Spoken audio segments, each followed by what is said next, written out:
Magandang araw mga kaibigan. Bigyan natin ng reaction, opinion itong post ni Senator Ping Lacson sa kanyang official Facebook page. Sabi niya, dahil sa pumaliang brinkmanship ni US President Donald Trump, ang Pilipinas ay nasa krisis ngayon, gaya ng buong mundo.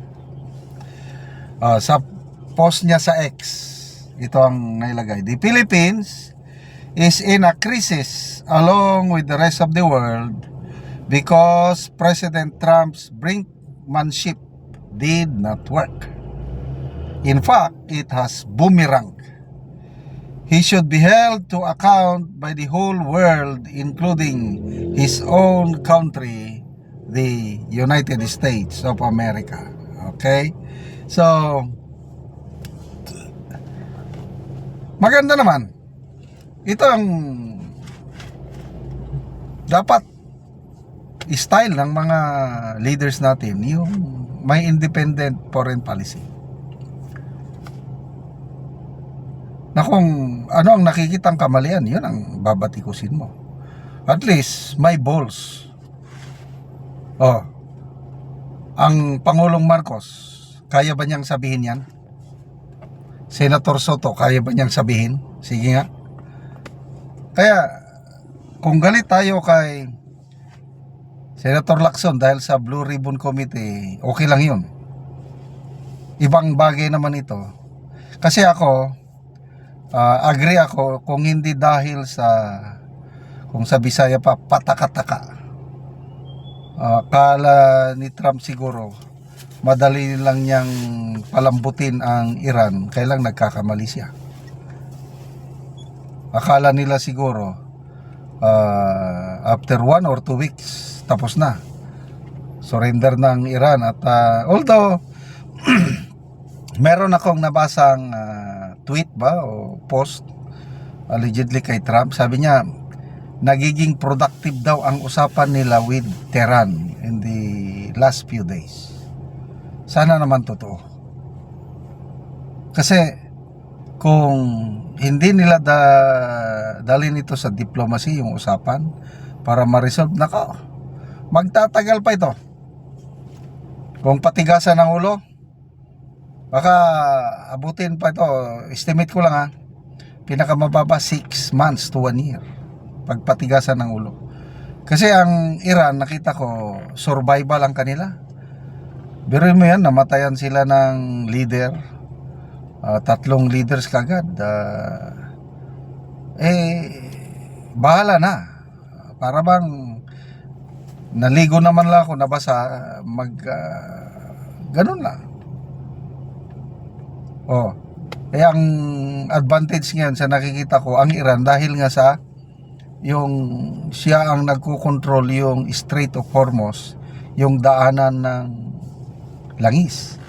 So, sinasabi ng iba, mga political analyst, na ang silent winner sa gerang ito is China. So, itong US, wala na. Yan ang dahilan. Kaya nga, kung tutuusin, sa ngayon mas lalo kong napapatunayan na mas maganda talaga ang vision ni Tatay Digong natin. Kasi hindi siya dumikit sa Amerika. Hindi naman niya totally initsapwera ang Amerika. Diyan pa rin kayo. Sabi niya, kailang huwag nyo lang kaming diktahan. We have our own. Hindi nyo kami pwedeng hawakan sa leeg. Hindi kami tota. Ganon. Tapos, nakipagkaibigan siya sa Russia and China. Yung sigalot sa West Philippine Sea, hindi niya sinakapilitan na kunin. Kasi kahit nanalo tayo, mayroon tayong award, wala naman tayong kakayahan na i-enforce yung award na yun.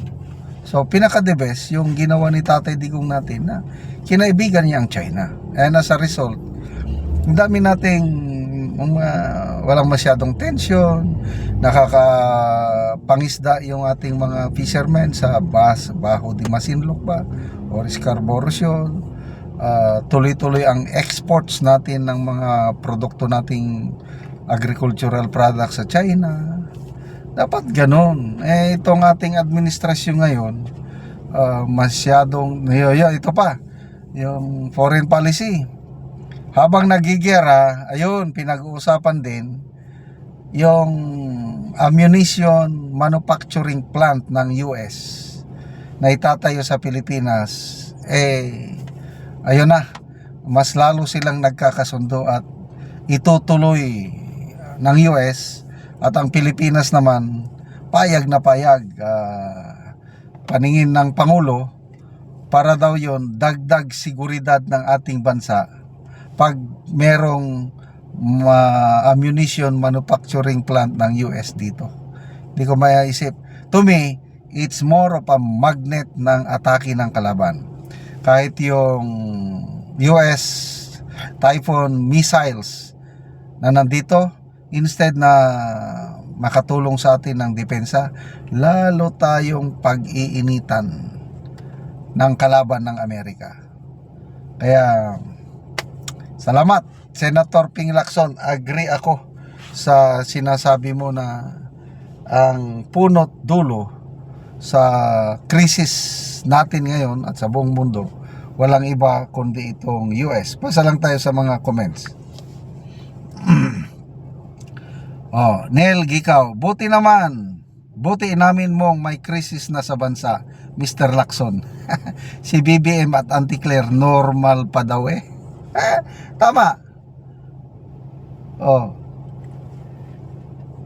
Dong Villarreal, I am a Filipino and do agree with what President Trump did in Iran.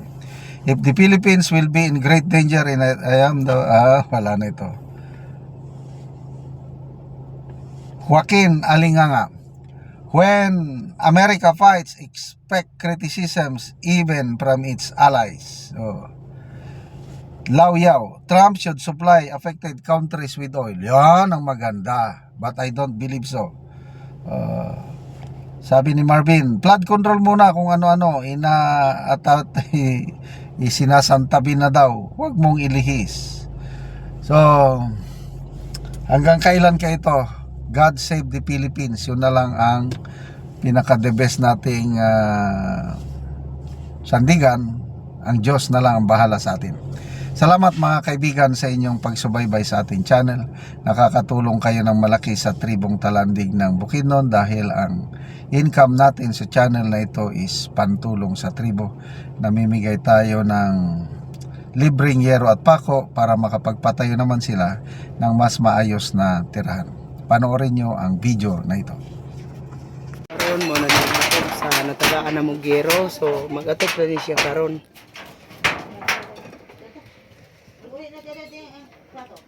So mga buslot na gyud. So pag-isplastipan lang gani ang uban. So mo na ni ang gero nga among gihatag.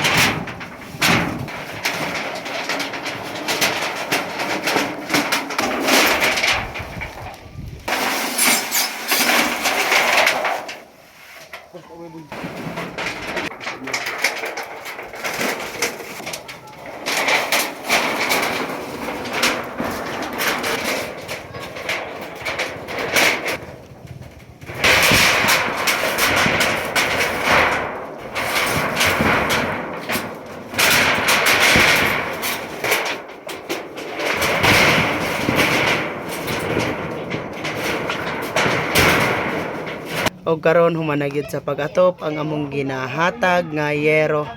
So napulihan na gyud tong mga buslot na nga ilang atop ganina. So maayo na gyud nga tan-awon. Maingod ko sa tanan. Ako dako kaayo ko pasalamat unang-una, dako ako pasalamat sa Ginoo nga dunay tawo nga instrumento nga iyang gihimo nga isip ako usa nga nagkinahanglan iya kong natabangan og ako manghinaot nga daghan pang mga sama na ako nga nagkinahanglan nga mahatagan gihapon. Daghang salamat. So pila na dito ka tuig ang imong atop nga yero nga buslot na? Almost 11 years. 11 years. Sa nga naman sa 11 years wala gid ka nakapuli og atop para lang unta mapulian.